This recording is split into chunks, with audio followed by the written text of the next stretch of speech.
সাইয়েদনা মুসা আলাইহিস সালাম কসাইয়ের দোকানে গেলেন। সারাদিন গোশত কাটার পরে বিকেলবেলা বড় একটা গোশতের টুকরা নিয়ে প্যাকেট করে বাড়ির দিকে রওনা হয়। সাইয়েদনা মুসা আলাইহিস সালাম তিনিও কসাইয়ের পেছনে পেছনে ছদ্মবেশে রওনা হয়ে যায়। সাইয়েদনা মুসা আলাইহিস সালাম পরিচয় গোপন করে বলে, আমি একজন মুসাফির, আজকে রাতে ও কসাই ভাই আপনার বাড়িতে থাকতে চাই। কসাই বলে, আহলান সাহলান, আসেন।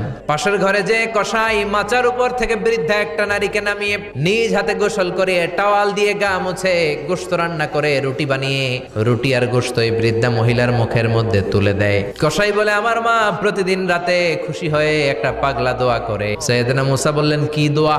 খুশি হওয়ার পরে চোখের পানি ছেড়ে দিয়ে হাত তুলে বলে, আল্লাহ, আমি আমার ছেলের উপর অনেক সন্তুষ্ট। শুনেছি এই জামানার বনি ইসরায়েলের সবচেয়ে বড় পয়গম্বর, তার নাম নাকি মুসা কালিমুল্লাহ। আমি তোমার কাছে দোয়া করে গেলাম, আমার ছেলেরে তুমি ওই মুসা নবীর সাথে জান্নাতে ঢুকাইয়া দিবা।